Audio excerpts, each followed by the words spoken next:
Hello students, आज हम अध्ययन करेंगे संकरण की दूसरी विधि जिसका नाम है पुंज विधि, बल्क मेथड। पुंज विधि किसे कहते हैं, आइए जानकारी लेते हैं। पुंज विधि के अंतर्गत F2 पीढ़ी या बाद की किसी पीढ़ी में उन्नत पौधों का चयन करके पादप संततियाँ उगाई जाती है और उनका मूल्यांकन किया जाता है। ठीक है, इस विधि की खोज किसने की थी? तो इस विधि का सर्वप्रथम जो प्रयोग किया था उनका वैज्ञानिक का नाम था निल्सन एहल ने। कब किया था? सन 1908 में। तो इस विधि का सर्वप्रथम प्रयोग निल्सन एहल ने 1908 में किया था।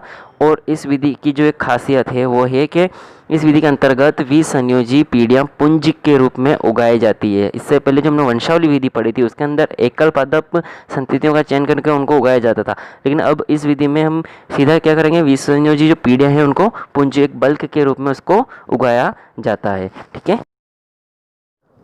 पुंज विधि की प्रक्रिया। पुंज विधि की प्रक्रिया आइए समझते हैं। प्रथम वर्ष के अंतर्गत हमें P1 P2 अर्थात जनकों का चयन करके उनके मध्य संकरण करवाना है। फिर उसके बाद द्वितीय वर्ष में हमें F1 पीढ़ी प्राप्त होगी। F1 पीढ़ी के अंतर्गत F1 पौधों को समुचित दूरी पर उगाकर सभी पौधों के बीजों को पुंज में एकत्रित करते हैं। तृतीय वर्ष में आपको F2 पीढ़ी प्राप्त होगी। F2 पीढ़ी को वापिस आपको क्या करना है, पुंज समष्टि को व्यापारिक फसल की भांति उगाते हैं। कटाई में मड़ाई पुंज में करते हैं, अर्थात सभी पौधों को एक साथ काटकर उनके बीजों को मिश्रित कर लेते हैं। अर्थात इसमें यानी पुंज यानी कि बल्क, यानी एक प्रकार का जो झुंड होता है, एक साथ का समूह के रूप में उसको कटाई करनी, उसको उगाना। ठीक है, चौथे वर्ष में आपको F3 पीढ़ी प्राप्त होती है। F3 पीढ़ी के अंतर्गत आपको F2 की भांति क्रिया करवानी है।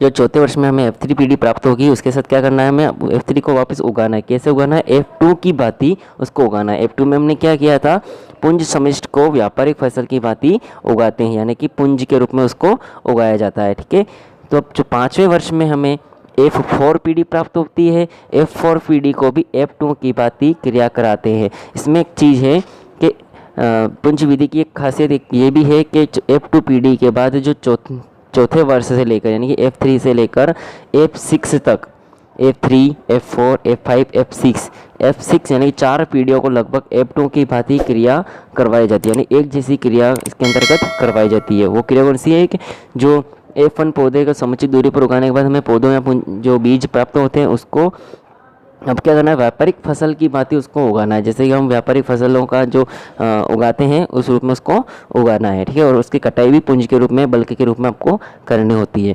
ठीक है, अब हम बात करते हैं,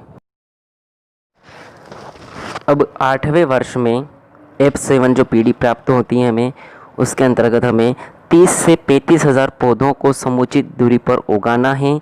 इनमें से उन्नत लक्षण प्रारूप वाले लगभग 500 से 5000 पौधों का वापस आपको चयन करना है और इनका बीज अलग अलग रखना है। ठीक है, तो F7 में लगभग 30 से 35 हज़ार पौधों का एक समुचित दूरी पर उगाते हुए आपको क्या करना है, उनसे जो बीज प्राप्त होगा उसके उन्नत लक्षण प्रारूप वाले बीजों का 500 से 5000 पौधों का चयन करके उनका बीज अलग अलग रखना है।